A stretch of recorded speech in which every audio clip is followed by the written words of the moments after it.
Praise, praise the Lord. Thank you, everyone. It's another beautiful day that the Lord has given us and gathered as children to hear His word, to be encouraged, to be enlightened, to be encouraged, to give us hope. It's a beautiful day. It's always an honor for me to come here and speak. And it's a beautiful message that the Lord has given us today. And if I would like to request please to stand up to read. If you have your Bible, turn to 1 Peter chapter 1, verse 3 to 7.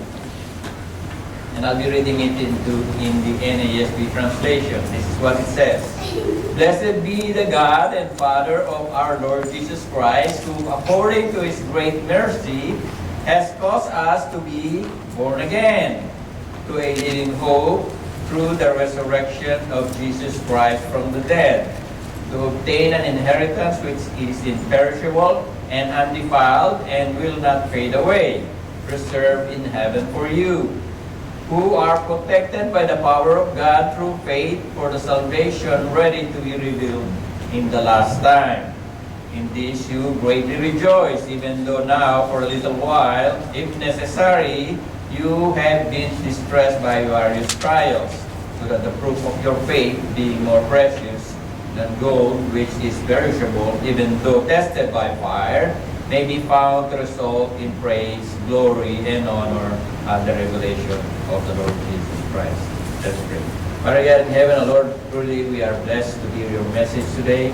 We pray, O Lord God, that you would touch our heart, O God, and I pray, O Lord God, to grant us wisdom to understand the things we will be hearing. I pray also, O God, that you would guide my lips as I speak, O Lord God, that everything that we'll be saying here, O Lord God, and hearing, O Lord, will be pleasing to your sight. I pray also, O Lord, to those who are coming still, O Lord, that you will bring them safely, that they may join us today in this celebration of praise, and also, God, in hearing of your word. And I praise you, O Lord God, and thank you in Jesus' mighty name.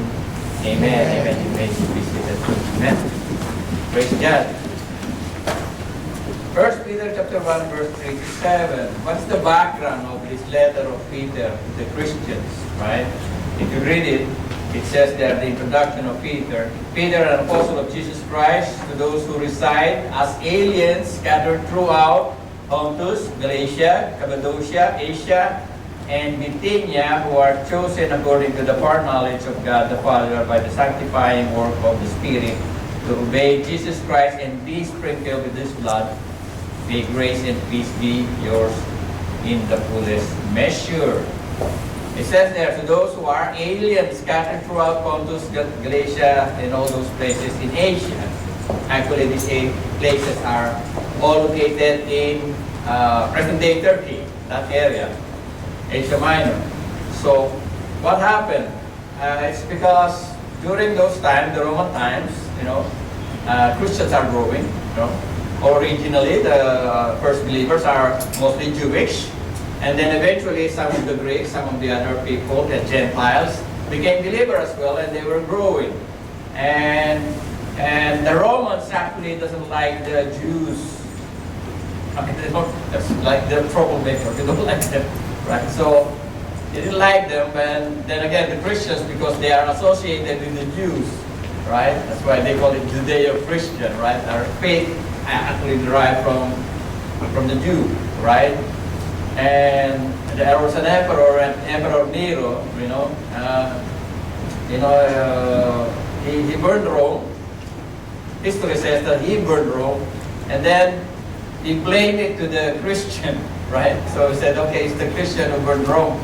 So there was a great persecution to the Christian believers everywhere that is controlled by the Roman Empire. So it's so hard to be a Christian in those days. It's just because, when you have the title of, being a Christian, there is already a death sentence normally associated with that, right? If you are claiming to be a Christian, then it's normal to be persecuted. So Peter, at this point of time, wrote to the brothers and sisters sisters and encouraging them, encouraging them to be strong and not lose heart. He was encouraging them by this letter. And the first thing that he said here in verse 3, let's see. That's why my title is Leading Hope, right? Verse 3. Okay, oops, a little bit short. And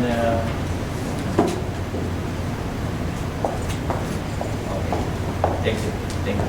So it says there, "Blessed be the God and Father of our Lord Jesus Christ, who according to His great mercy has caused us to be born again to a living hope through the resurrection of Jesus Christ from the dead." The proof. Talking about the proof of the promises of God. But let us dissect this first sentence that we have read here. That bless the Father through our Lord Jesus Christ who according to His great mercy. Right? So the question is, what is mercy? Right? What is mercy? To make it simple, what's the difference between mercy and grace? Sometimes people interchange it. Right? What's mercy and what is grace?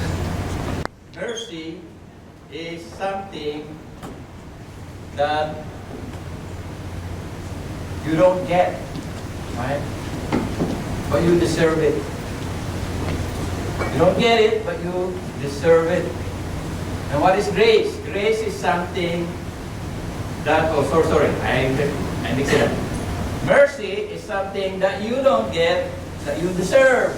And grace is something that you get, but actually you don't deserve. So how does it work? Right, let's say you are guilty of a crime.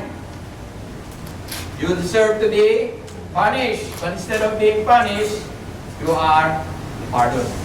You are forgiven. So you receive mercy from the authority. While grace is something that you don't deserve, but still you got it, right? Got pardon from God instead of getting what you deserve.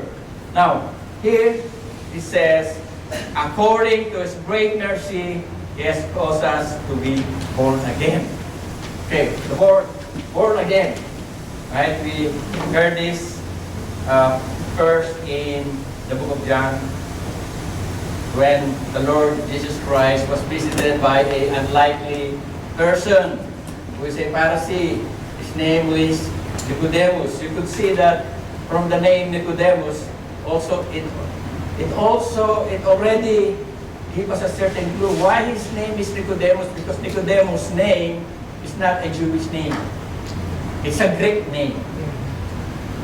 Nicodemus means the victory of the people, right? Nicodemus, where we get the word democracy, people, right? So this guy went to Jesus and, about to ask a question, but Jesus, straight away told him, unless a man be born again, that's the thing, they cannot see the kingdom of God. And then he says, in the next passage, he said, unless you are born of water and spirit, you cannot enter the kingdom of God. And then Nicodemus says, how could that be possible?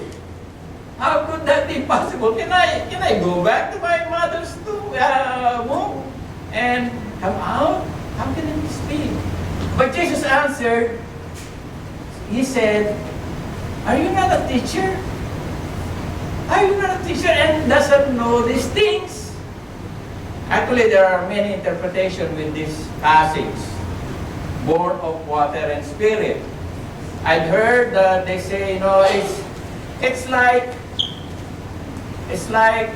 two birds. One is physical birth and one is spiritual birth. Those who are mother, right? When you give birth, there's a water. It breaks the water, then the baby will come out.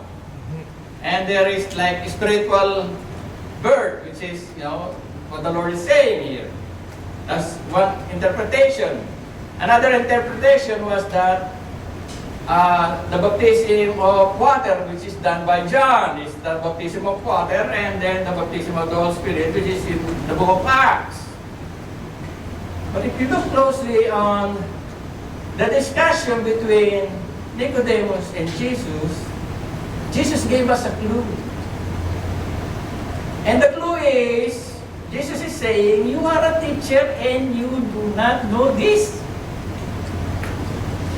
Why is Jesus saying that?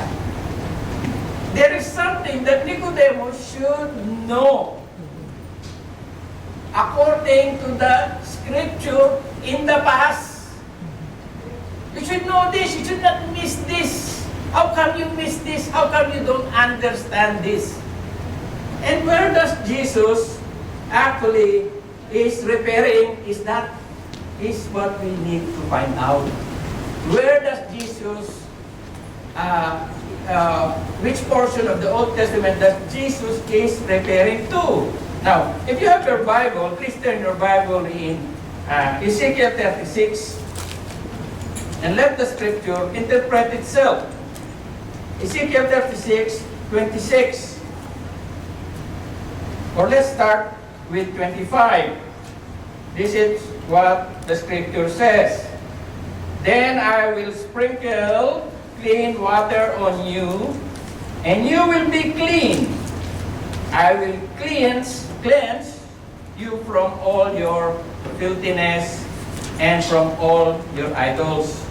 Moreover, I will give you a new heart and put a new spirit within you. I will remove the heart of stone from your flesh, and I will give you a heart of flesh. And I will put my spirit within you and cause you to walk my statutes, and you will be careful to observe my ordinances. This is what Jesus is referring to Nicodemus.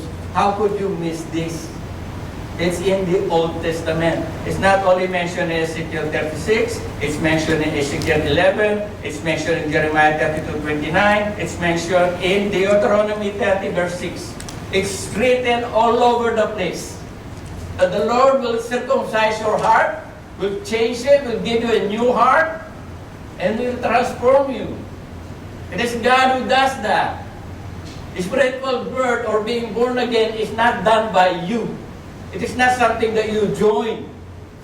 It is something that God does to your life. That is the only time that you would walk according to His ways. Because if you are not regenerated, you are always inclined to do what is evil. The only time that your heart will be inclined to do what is the will of God is when you are regenerated, when you are born again. That's why when Jesus said, it's like this, being born, it's like the wind, it goes here, it goes there, we don't know how it works. But people's lives are transformed. Because it's the work of God, it's not your work, it's not something associate yourself with, okay, I will join the born again, I will be born again now. No. Being born again is the work of God. That's why he keeps on saying that. And it's all over the place. And it's just Nicodemus didn't get it. What he was referring here. And it says there, His great mercy has caused us, because of God's mercy, has transformed us and gave us a new birth to a living hope. What is the living hope? The promise of God of salvation and to be with Him in eternity, in heaven. But this does not come without a price. There is a price, and that is through the resurrection of Jesus Christ from the dead. Somebody has to pay for the penalty of our sin. It's not just being, okay, wash away your sin, that's it.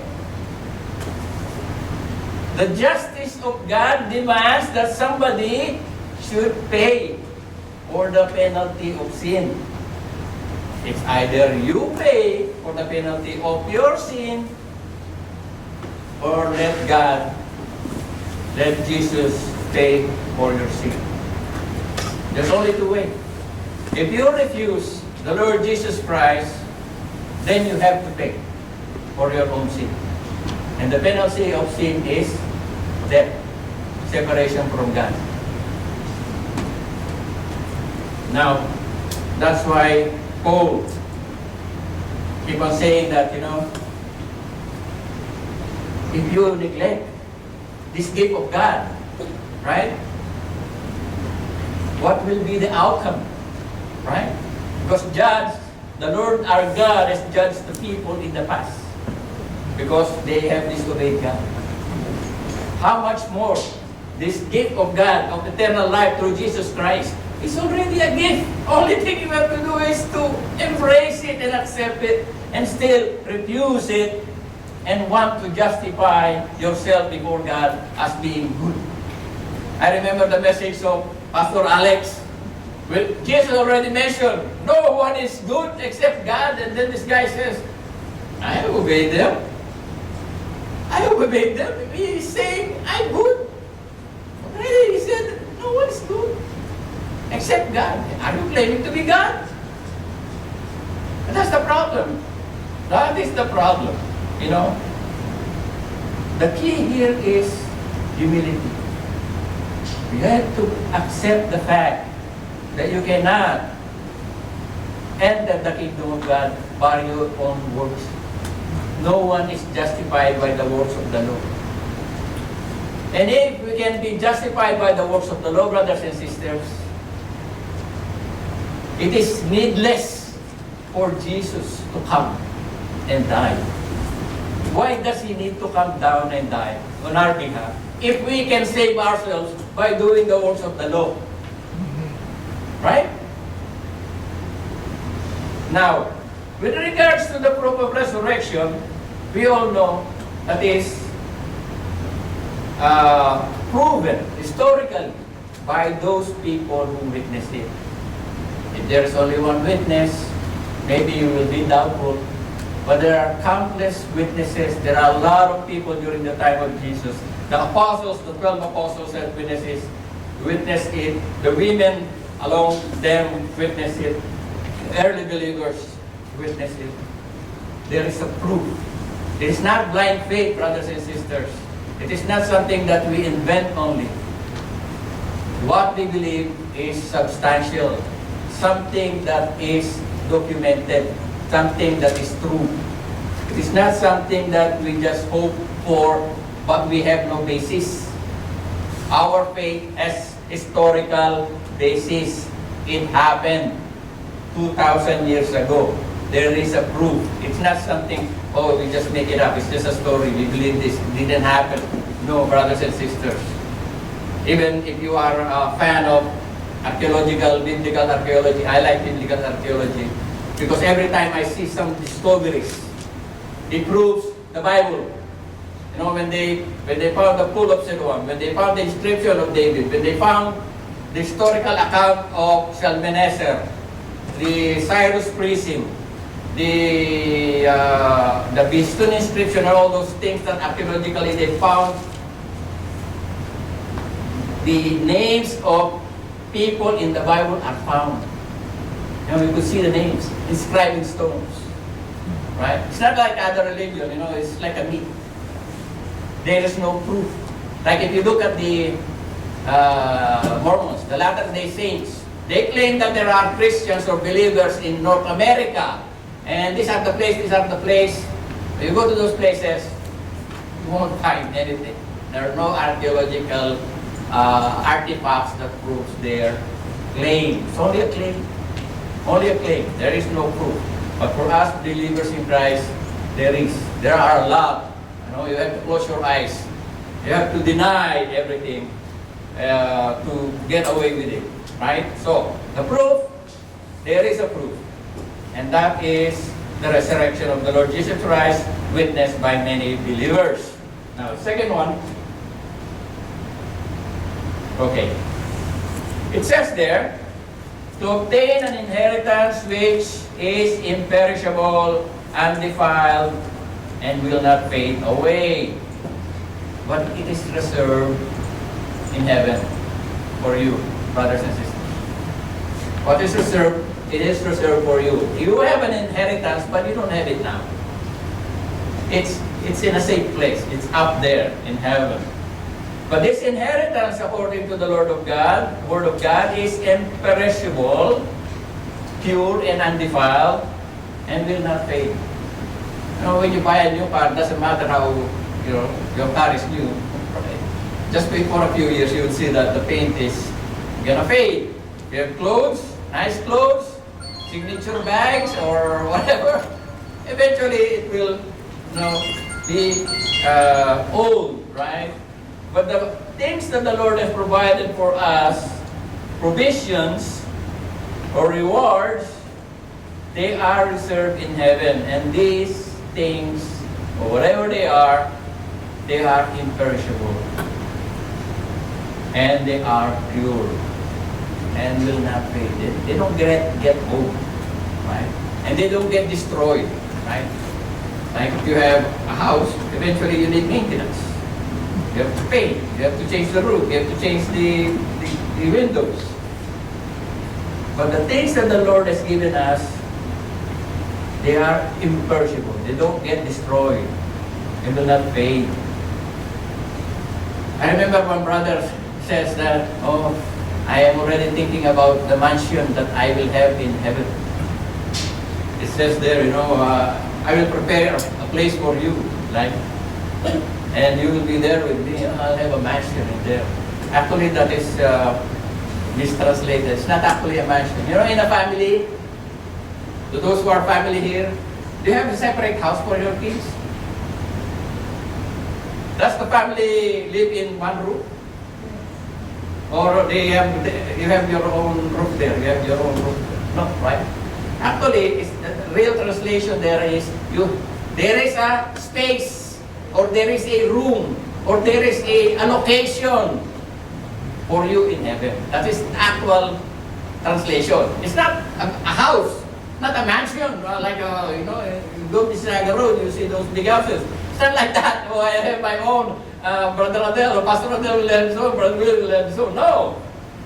It says you have a space in there. God has allotted a space for you in heaven. And that is something that we should be rejoicing. Because just to enter into the kingdom of God is like going through the eye of the needle.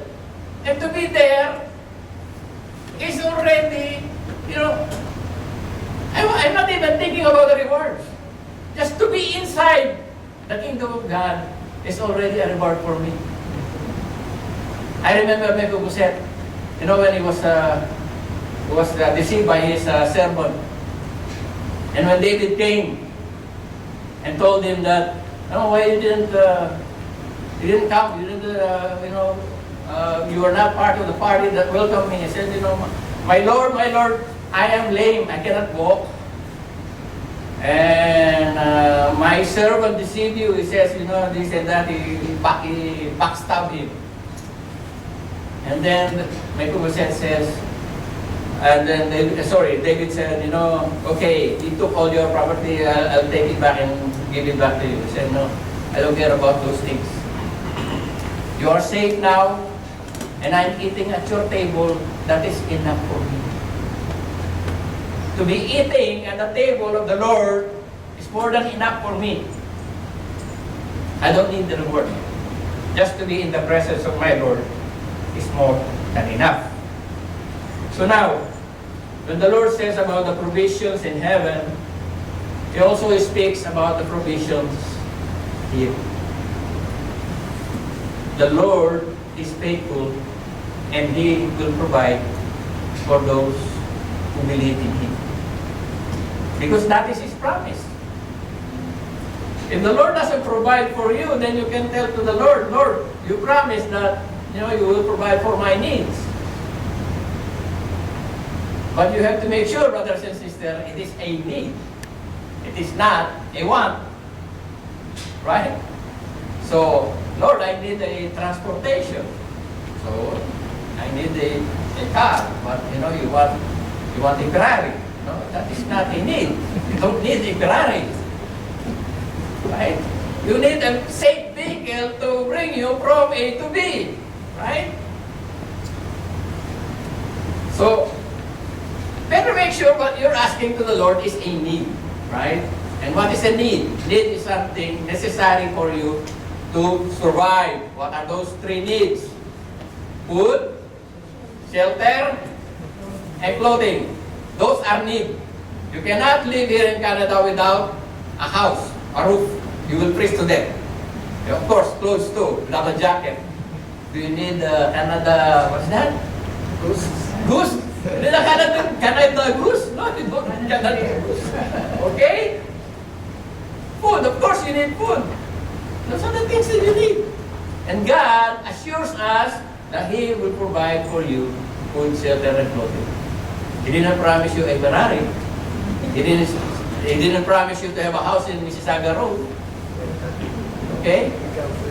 He didn't provide, He didn't promise you that you will eat every day in a fancy restaurant. You know, just go to the store and cook your own food. Okay? I know it's expensive. But God's provision is there. We have to trust God. When He said, I will provide for your food, it doesn't also mean that you will just sit down and wait for the food. You have to work.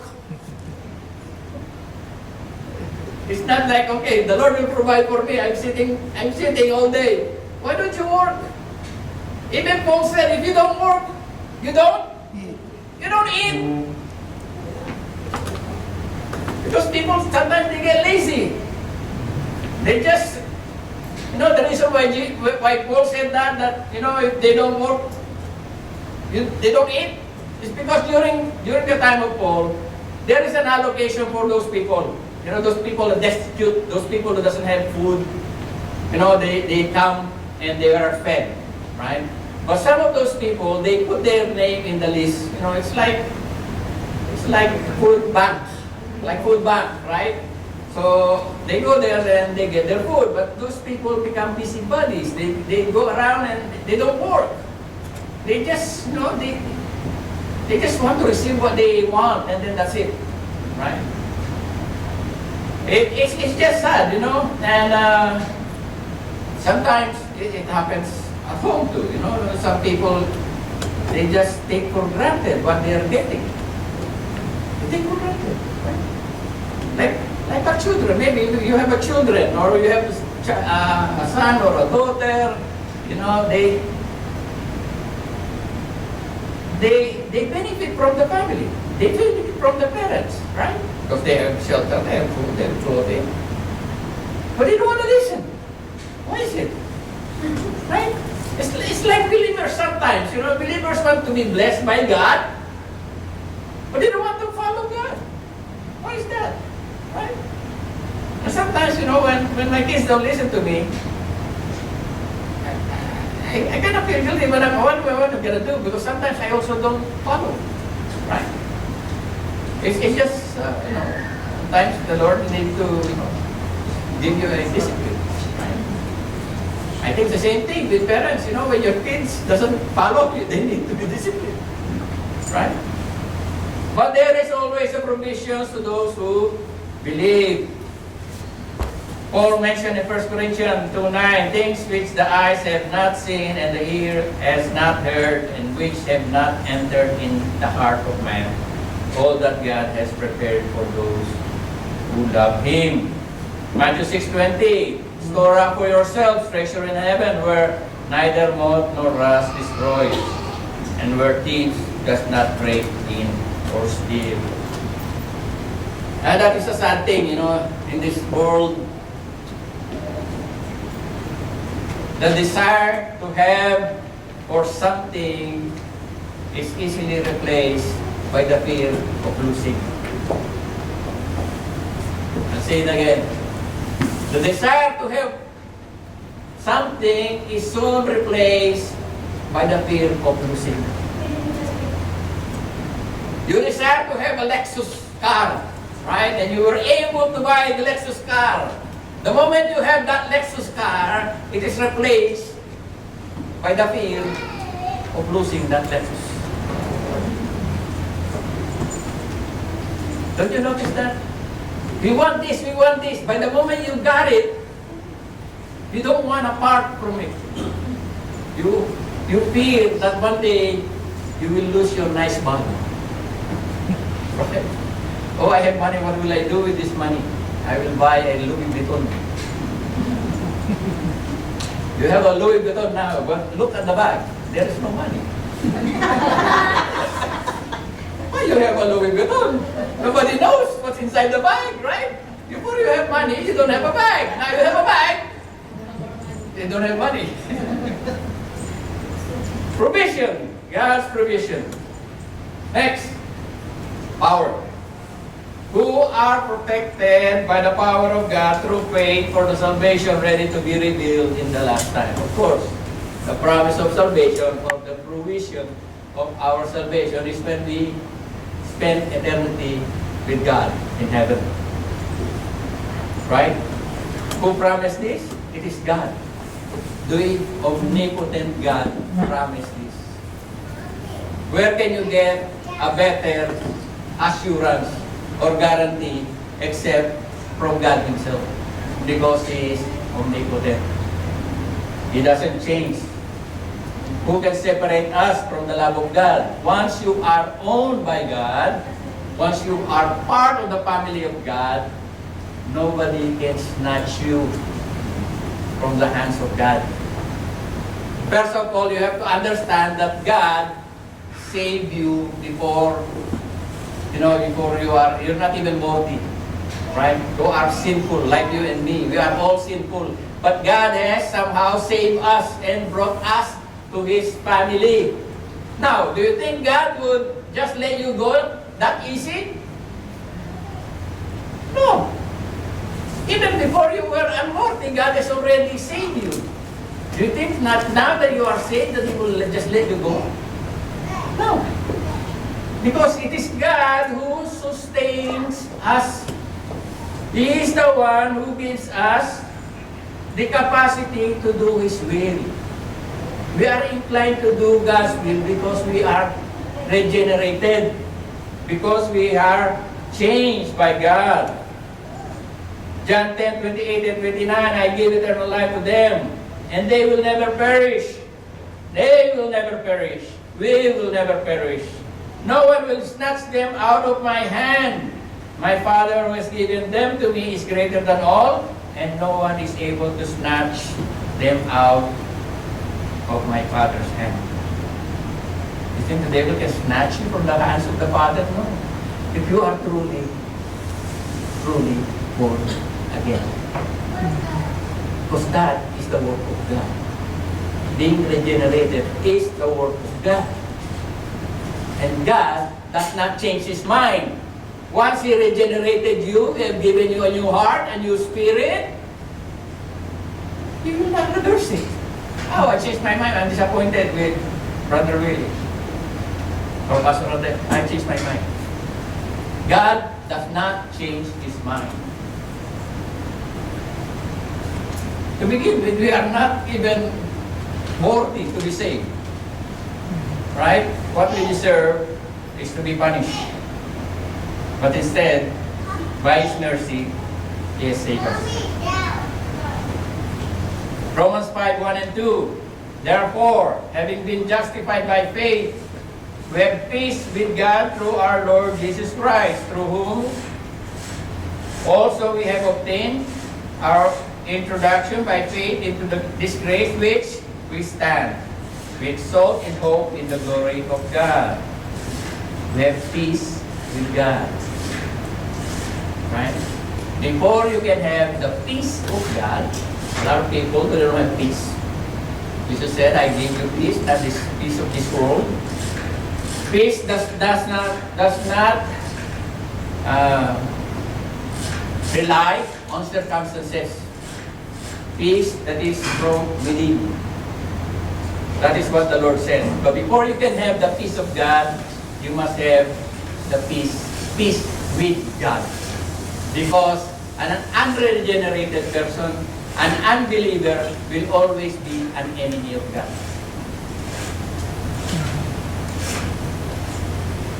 We were enemies of God before, and by His grace, we are reconciled to Him.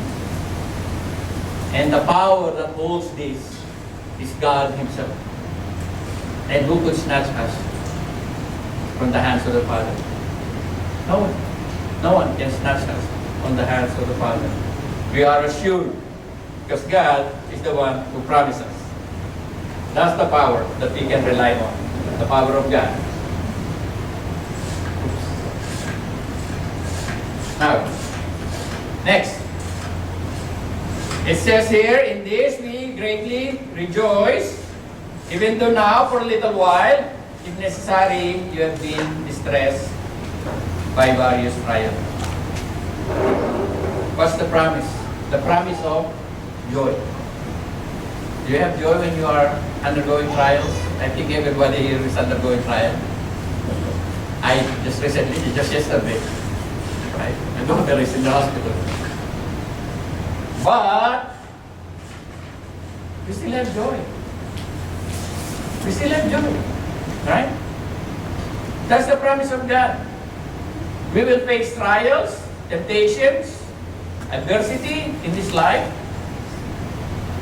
But because we have an assurance, the most important thing is not in this life. The most important thing is the afterlife. A lot of early Christians suffered. They died. If you just read the book of Hebrews, others have experienced mocking, scourging, they are in chain, in prison, stoned, sown in two. I think it's an account of Manasseh when he executed Isaiah. How can a person be sown in two? They put you in a log, inside the log, and they cut the log. Imagine the tip of the saw is passing you like this.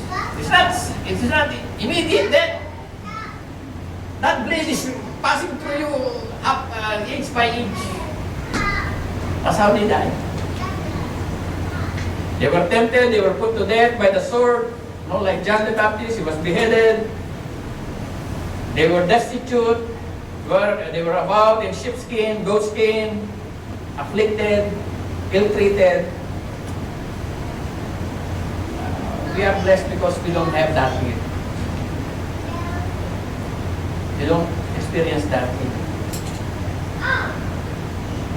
We experience it in a mild way, somehow, maybe in the workplace or with our family members. Mild. Nothing compared to this gruesome death, killed, executed. Just a few weeks ago, I heard this Christian in Congo where, they beheaded, I think, 80 or 70 people, Christians. They were beheaded by the rebels. We are blessed because Canada is, a secure place. But our brothers and sisters are paying it by their lives. A lot of believers are being persecuted. Some of us. Let us pray for them because they are undergoing a very, very difficult time. Some paying it by their lives. There's always persecution. But the promise of joy, how could you still have joy when you are facing like this? You're going to be eaten by the lion. Or you're going to be a human torch, like those people they hang and then they burn them to light the place. How could you rejoice when you're facing this? This is hard. But you know why? How the Christians face it with joy? Because of the promise of God is not here.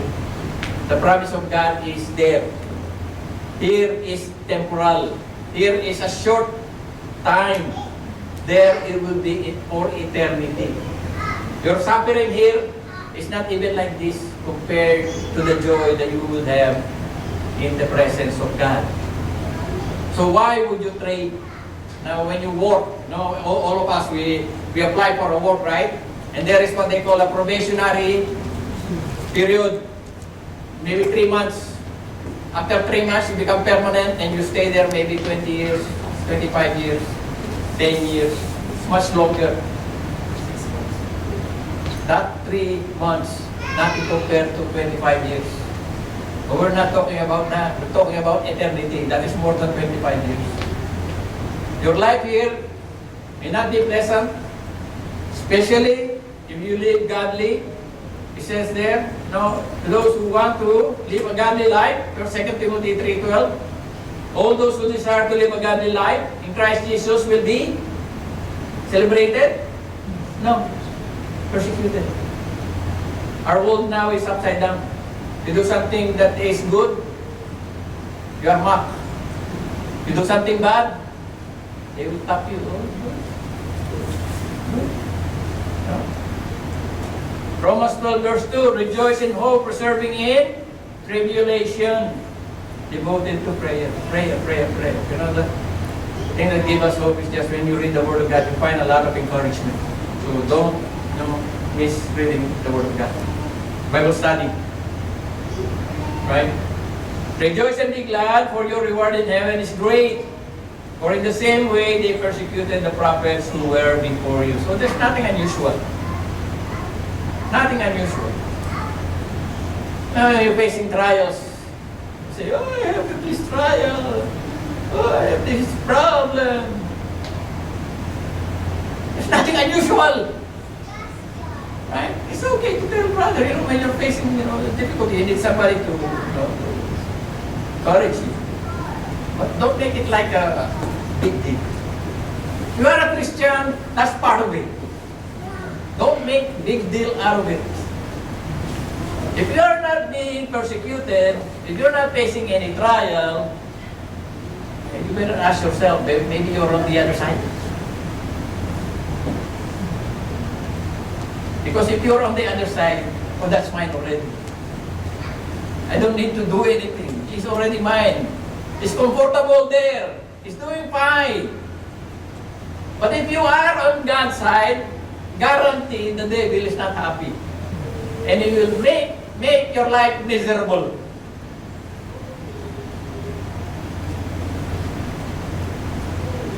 If he cannot reach you through, the outside, he will reach you from the inside. Maybe from the church itself. Maybe from your spouse. Maybe from your children. Maybe from your mom, your big siblings. It is so hard, sometimes people are called Christian, but they don't get well with their siblings. That's sad, right? You should not have that animosity, especially with your siblings. I am blessed because in our family there is no such thing. We get along very well. I remember my mom lecturing my sister-in-laws when my two brothers got married, the one after me and the one before me. They are the one who got married. Luckily, my wife was not lecturing. Because he got married here. Told my sister-in-laws, my children, since they were young, until they grow old, until now, they never fight. If they start fighting now, it's not them. He didn't say, maybe you. But she said, it's not them because I know they don't fight. If they start fighting, there's something that is from outside that causes this fighting. And we are blessed because even the in-laws, we never fight. We are all in good terms. And we are blessed by God in that portion.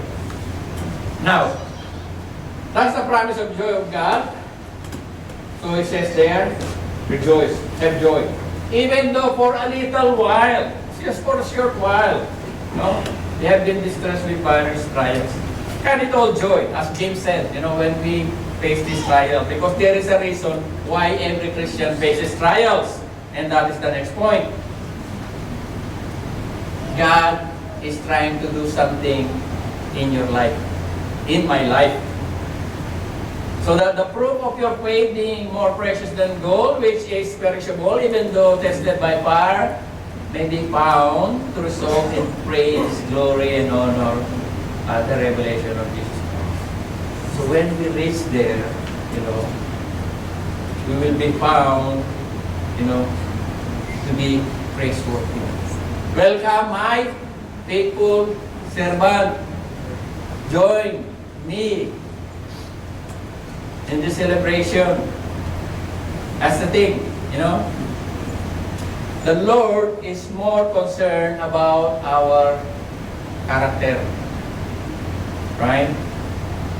It says there in 2 Corinthians chapter 4, verse 8 to 10, we are afflicted in every way, but not crushed, perplexed, but not despairing, persecuted, but not forsaken, struck down, but not destroyed, always carrying about in the body the dying of Jesus Christ, so that the life of Christ also may be manifested in our body. So that the Christ likeness may be seen in you and me. Because if there is no trial, there is no reason to persevere. Right? Everything is fine. So, that's why sometimes I'm wondering, I have a very difficult childhood. We're poor. Our family are poor. We're poor, and my mom, as I said, is only 6th grade. My dad is only 10th grade. No profession. No land. We don't have a land. Our only land is in the park. Our house. We have a house. We are blessed. We have a house. But aside from that, we don't have anything. Right? And if people ask me, oh, if you could come back, would you say anything? I wouldn't say anything. Those difficulties have molded. If I have an easy life, I may not turn out to be like this today. I may not even know the Lord.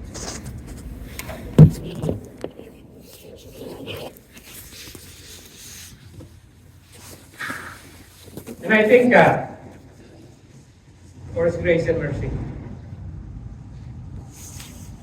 Now, conclusion.